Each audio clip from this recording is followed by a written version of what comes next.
masih memberikan kita kesehatan dan keselamatan sehingga kita dapat berkumpul di ruangan majelis guru ini dalam kegiatan pemetaan aset yang ada di SMA Negeri 8 Mandau ini.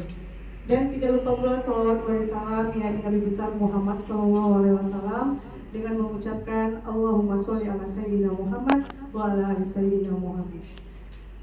Terutama sekali saya ucapkan terima kasih kepada Bapak Kepala Sekolah yang telah hadir pada pagi hari ini, dan terima kasih juga kepada Bapak Komite, RT, kemudian wali murid, RW, serta anak didik ibu yang hadir pada hari ini. Baik, untuk tidak memperpanjang mukadimah, saya akan mengatakan susunan acara hari ini. Yang pertama, protokol yang telah berlangsung. Yang kedua yaitu langsung masuk saja kegiatannya, kata sambutan dari Bapak Kepala Sekolah yaitu Bapak Sudakir SE MPD. Kepada Bapak, kami persilakan dengan salam.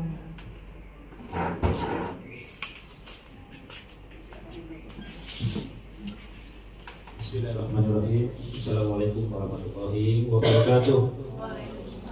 Warahmatullahi wabarakatuh. Alhamdulillah, puji syukur kepada Allah Subhanahu wa taala, Tuhan Yang Maha Kuasa, atas limpahan rahmat karunia-Nya. Pagi ini kita bisa bersama-sama hadir di ruang pertemuan SMA 8 Mandau ini dalam keadaan sehat walafiat. Salawat dan salam mari kita kirimkan kepada dunia kita Nabi Muhammad Rasulullah SAW dengan ucapan Allahumma shalli ala sayyidina Muhammad wa ala sayyidina Muhammad. Yang terhormat Bapak RW, Pak Ijon RW 16 saja. Mudah-mudahan nanti bisa berkolaborasi dengan seluruh warga dan juga guru dan siswa yang ada di SMA 8. Dan juga Bapak RT, terima kasih hadir untuk menemani kami, serta perwakilan orang tua, majelis guru dan siswi SMA Negeri 8 yang saya sayangi. Yang ada di SMA 8 ini yang harus kita kembangkan untuk mendidik anak-anak kita menjadi orang-orang yang hebat di dalam menuntut ilmu, mengembangkan bakat dan minatnya, sehingga program ini sangat bermanfaat bagi guru kita. Salah satunya pemanfaatan aset. Jadi aset ini sebenarnya bukan hanya fisik, tetapi adalah sumber daya manusia. Siswa yang berprestasi, siswa yang berkarakter, itu aset semua yang ada di sekolah ini. Nah, inilah harus kita manfaatkan dengan baik. Saya sebagai kepala satuan pendidikan yang baru tentunya akan memanfaatkan aset ini dengan baik dalam pengembangan visi dan misi SMA Negeri 8 Mandau ini. Tentunya saya yang datang ke sini, tentu saya menyesuaikan dengan masyarakat, dengan Pak RW, dengan Pak RT, seluruh tokoh masyarakat, Bapak Ibu majelis guru.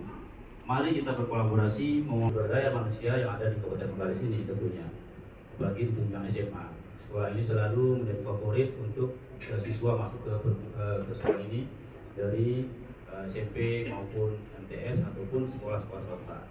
Nah, jadi untuk itu aset yang besar ini mari kita jadikan suatu potensi untuk mengembangkan sekolah ini menjadi lebih baik.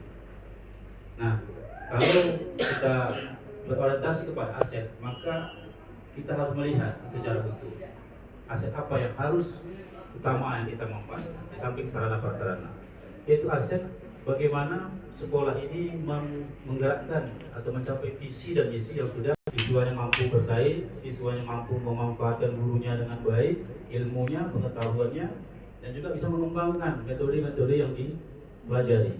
Yang kedua, mampu bersaing ketika nanti kamu masuk perguruan tinggi, ya. Nah, apa peran masyarakat atau tokoh masyarakat, seperti Pak RW, Pak RT, atau komite, mereka mensupport kita, mensupport untuk bagaimana aset ini bisa bekerja sama, bisa berjuang bersama untuk meningkatkan sumber daya manusia. Karena tujuan dari sekolah adalah bagaimana terutama guru penggerak kita semakin hari semakin bertambah. Mari kita berkolaborasi yang baik untuk memajukan pendidikan yang ada di Kabupaten Bengkalis. Terima kasih atas waktu yang diberikan. Selamat berkegiatan. Mudah-mudahan ini bermanfaat bagi kita terutama dan siswa-siswa kita dan serta guru-guru kita yang ada di SMA 8. Demikian.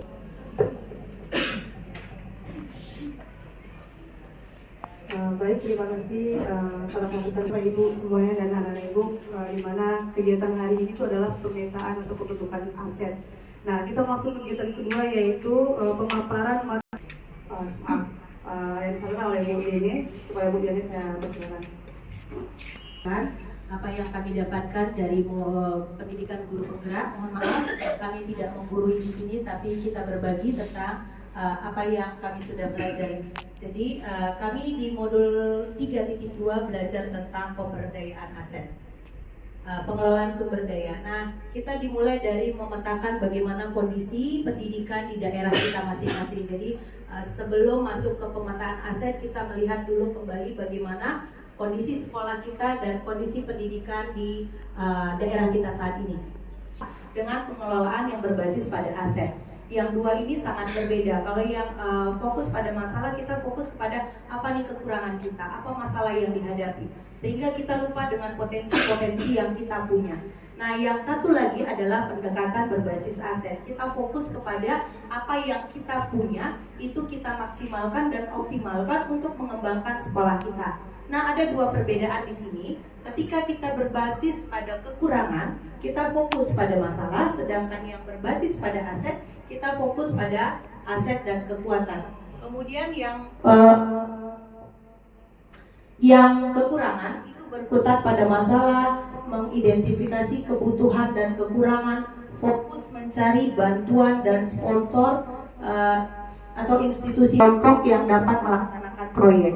Sedangkan yang berbasis aset itu fokus pada aset dan kekuatan, membayangkan masa depan, berpikir tentang kesuksesan yang telah diraih, mengorganisasikan kompetensi dan sumber daya, kemudian merancang rencana berdasarkan visi dan kekuatan, melaksanakan rencana aksi yang sudah diprogramkan. Nah, ini contoh perbedaan yang berbasis masalah dengan berbasis aset. Contoh, kalau kita orang-orang keras kepala adalah orang-orang yang teguh dan gigih. Nah, itu adalah aset yang bisa kita optimalkan. Kemudian orang yang cerewet misalnya, orang ini cerewet, banyak sekali protesnya. Nah, kalau kita fokus kepada kekuatan, maka orang yang cerewet itu adalah orang yang suka komunikasi, pandai mengeluarkan isi pikiran. Kemudian orang yang arogan, biasa kita pandang sebagai orang arogan, itu adalah orang-orang yang berani mengungkapkan pandangannya. Kemudian orang yang penakut, dia nggak mau mencoba, selalu tidak mau begini, kita menganggap kelemahannya, tapi dia adalah orang yang waspada dan berhati-hati. Jadi bagaimana kita di sini melihat kelebihan dari kekurangan yang selama ini menjadi fokus dari kita.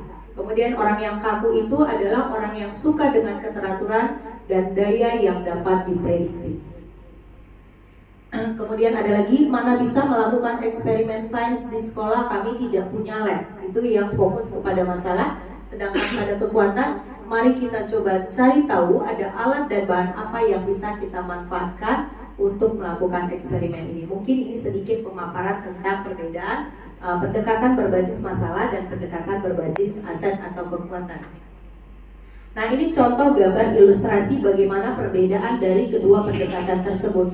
Ada dua orang di sini. Kalau yang berbasis aset, dia akan melihat apa yang dia sudah dapatkan. Sedangkan yang fokus pada masalah, dia melihat kepada kekurangan apa yang masih belum kita dapatkan. Itu dia. Kemudian, jadi di sini kita mengajak untuk bergerak, ubah cara kita memandang sesuatu, maka sesuatu itu akan berubah. Jadi kita diajak untuk merubah sudut pandang kita supaya kita bisa melakukan sebuah perubahan. Lanjut saja ke sampai 7 aset. Oke. Ada 7 aset atau modal utama yang bisa kita optimalkan. Ada aset manusia, aset sosial, aset fisik, aset alam atau lingkungan, aset finansial, aset politik, dan aset agama dan budaya. Ketujuh aset ini bisa kita maksimalkan untuk pengembangan sekolah kita dengan melibatkan berbagai pihak. Nah, aset manusia itu adalah sumber daya manusia yang berkualitas. Nah, bagaimana kita memetakan yang di sekolah kita, sumber-sumber pengetahuan, kecerdasan, keterampilan yang ada di komunitas, masyarakat, dan lingkungan sekitar, dan bisa siapapun saja. Jadi sekolah